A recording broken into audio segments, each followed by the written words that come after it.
जय माता दी। प्रिय भक्तजनों, आज की इस वीडियो में आप सुनेंगे दशा माता के 8वें दिन की कथा। इसी के साथ आप सुनेंगे भगवान श्री गणेश की कथा और लपसी तपसी की कहानी। प्रेम से बोलिए भगवान श्री गणेश जी की जय। एक समय की बात है, एक गांव में एक भाई बहन रहते थे। बहन का नियम था कि वह रोजाना अपने भाई के दर्शन करके उसी के बाद भोजन करती थी। तो इसी तरह दोनों भाई बहन बड़े हो गए और उनकी शादी कर दी गई। बहन अपने ससुराल चली गई। अब वहां भी जल्दी जल्दी घर का सारा काम खत्म करती और फिर अपना भाई का मुख देखने के लिए अपने मायके आ जाती। अपने भाई से मिलने के बाद ही घर जाकर वह भोजन करती। तो एक दिन रास्ते में एक पीपल के नीचे गणेश जी की मूर्ति रखी थी। उसने भगवान के सामने हाथ जोड़कर कहा, हे गणेश जी भगवान, मेरे जैसा अमर सुहाग और मेरे जैसा अमर पीहर सबको देना। यह कहकर वह अपनी मायके चली गई। अब उसका रोजाना का नियम था, वह 2 मिनट गणेश जी भगवान की मूर्ति के आगे रुकती और वही बात कहती और फिर अपने भाई से मिलने के लिए चली जाती। एक दिन उसके पैरों में जंगल की झाड़ियों के कांटे चुभ गए। जैसे ही वह अपने भाई के घर पहुंची और भाई का मुंह देखा तो वह बैठ गई। तब उसकी भाभी ने पूछा कि दीदी, आपके पैरों में क्या हो गया है? तो वह कहने लगी कि भाभी, रास्ते में जंगल की झाड़ियों के कांटे गिरे थे, वो मेरे पाँव में चुभ गए। तो उसकी भाभी ने गर्म पानी लाकर उसके पैर धोए और फिर पट्टी बांध दी, चाय और पानी पिलाया और कुछ देर बातचीत करके जब उसकी ननद अपने घर चली गई तो भाभी पीछे से कहने लगी कि आप किस तरह के भाई हैं?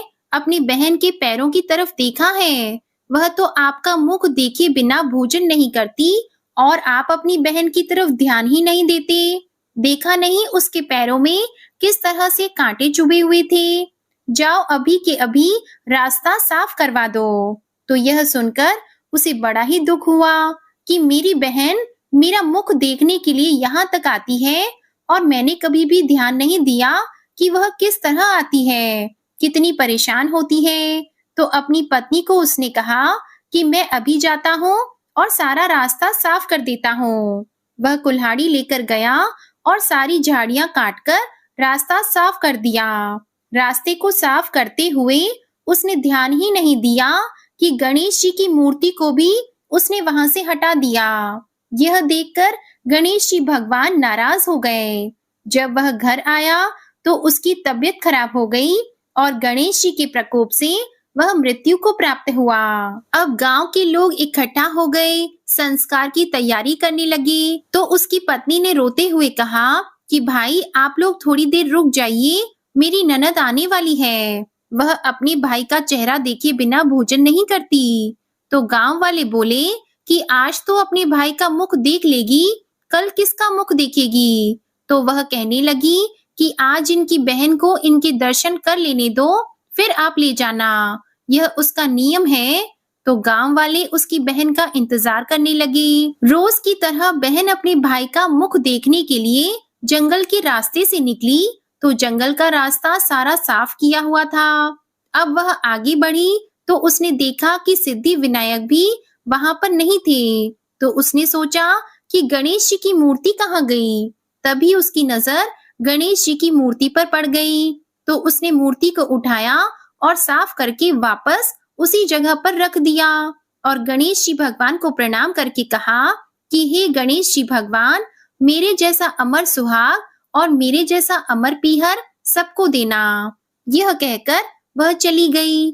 तो भगवान ने सोचा कि अगर आज मैंने इसकी नहीं सुनी तो मेरी कौन मानेगा, मुझे कौन पूजेगा? मैंने तो इसके भाई के प्राण हर लिए हैं। तो सिद्धि विनायक जी ने उसे आवाज दी कि बेटी, इस खेजड़ी की 7 पत्तियां तोड़कर ले जा और उसे कच्चे दूध में घोलकर तुम्हारे भाई के ऊपर छींटा मार देना, तो वह उठकर बैठ जाएगा।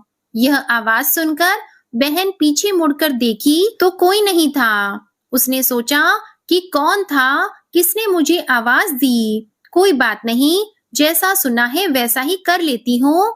तो उसने 7 खेजड़ी की पत्तियां तोड़ी और अपनी चुनरी के पल्ले में बांध ली और अपने भाई के घर पहुंच गई। वहां जाकर देखा तो खूब सारे लोग इकट्ठा होकर बैठे थे। उसकी भाभी रो रही थी और भाई की लाश रखी हुई थी। यह देखकर उसे बहुत दुख हुआ। फिर उसे पत्तियों वाली बात याद आई, तो जैसे उसने सुना था उसी तरह उसने दूध में उन पत्तियों को घोलकर अपने भाई के ऊपर छींटा दिया, जिससे उसका भाई तो उठकर बैठ गया और बोला कि बहन, आज तो मुझे बहुत गहरी नींद आई। तो अपनी भाई की बात सुनकर उसकी बहन कहने लगी कि भैया, ऐसी गहरी नींद तो किसी दुश्मन को भी न आए। ऐसा कहते हुए उसने सारी बात अपने भाई को बता दी। यह सुनकर उसके भैया और भाभी बहुत ही खुश हुए और गांव वालों को भी यह जानकर बड़ी ही हैरानी हुई। सभी लोग कहने लगे कि बहन में सत्य था, जो उसने अपने भाई को मौत के मुंह से वापस निकाल लिया। और सभी गणेश जी भगवान का जयकारा करने लगे। हे गणेश जी भगवान, जैसे आपने उस लड़की के भाई की रक्षा की, वैसे सभी बहनों के भाइयों की रक्षा करना और उनका अमर पीहर और अमर सुहाग बनाए रखना। जो भी आपकी इस कथा को श्रद्धा भाव से सुने, उसकी सभी मनोकामनाएं पूरी करना। बोलिए गणेश जी भगवान की जय। अब सुनिए दशा माता की 8वीं कहानी, नर और मादा पक्षी वाली कहानी। एक वृक्ष पर नर और मादा 2 पक्षी रहते थे। उनके कोई संतान नहीं थी। अन्य पक्षी मादा पक्षी को बांझ कहकर घृणा करते थे। मादा चिड़िया बच्चे न होने के कारण बहुत दुखी रहती थी। एक दिन वह अपनी स्थिति पर विचार करती हुई अकेली नदी पर पानी पीने गई। वहां पर स्त्रियां दशा माता का डोरा ले रही थी। उनका एक डोरा बच गया था। उन्हें कोई उच्च वर्ग की स्त्री नहीं दिखाई दी जिसे वह डोरा दे देती। उन्होंने सोचा कि इस चिड़िया के गले में इस डोरे को बांध देते हैं। यह यहाँ रोज आकर कथा सुन लिया करेगी। इसे पूजन की विधि बता देंगे तो यह भी पूजन के दिन पूजा कर लिया करेगी। इसके बाद उन्होंने चिड़िया के गले में दशा माता का डोरा बांध दिया और उसे समझा दिया कि प्रतिदिन 9 दिन तक यहाँ आकर कहानी सुन लिया करो और 10वें दिन 21 गेहूं के दाने लाकर उनमें से एक दाना दशा माता के नाम से नदी में डाल देना और बाकी 20 दाने तुम स्वयं खा लेना। चिड़िया ने 9 दिनों तक नियम पूर्वक दशा माता की कहानी सुनी। 10वें दिन स्त्रियों द्वारा बताई गई विधि के अनुसार डोरा और एक गेहूं का दाना नदी में डालकर पारण किया। कुछ दिनों के बाद उस चिड़िया के भी बच्चे हो गए। अन्य चिड़ियों को बड़ा आश्चर्य हुआ कि इसे तो बच्चे होते ही नहीं थे, अब बच्चे कैसे होने लगे। तो वह चिड़िया बोली, जब मुझे बच्चे नहीं होते थे तो सब मुझे बांझ कहकर दुत्कारती थी। अब मुझे दशा माता की कृपा से बच्चे होने लगे हैं। चिड़िया के पूछने पर उसने दशा माता का डोरा लेने का सारा हाल कह सुनाया और पूजा की विधि का भी वर्णन सुना दिया। तब से जंगल की सारी चिड़िया दशा माता का व्रत करने लगी। प्रेम से बोलिए दशा माता की जय। अब आप सुनिए लपसी और तपसी की कहानी। एक लपसी था, एक तपसी था। तपसी हमेशा भगवान की तपस्या में लीन रहता था। लपसी रोजाना 1.25 सेर की लापसी बनाकर भगवान को भोग लगाकर भोजन कर लेता था। एक दिन दोनों लड़ने लगे। तपसी बोला, मैं रोज भगवान की तपस्या करता हूँ, इसलिए मैं बड़ा हूँ। लपसी बोला, मैं रोज भगवान को 1.25 सेर लापसी का भोग लगाता हूँ, इसलिए मैं बड़ा हूँ। नारद जी वहां से गुजर रहे थे। उन्होंने दोनों को लड़ता हुआ देखकर उनसे पूछा कि तुम लड़ क्यों रहे हो। तपसी ने खुद को बड़ा होने का कारण बताया और लपसी ने अपना कारण बताया। नारद जी बोले, तुम्हारा फैसला मैं करता हूँ। दूसरे दिन लपसी और तपसी नहाकर अपनी रोज की भक्ति करने आए तो नारद जी ने छुपकर 1.25 करोड़ की एक अंगूठी उन दोनों के आगे रख दी।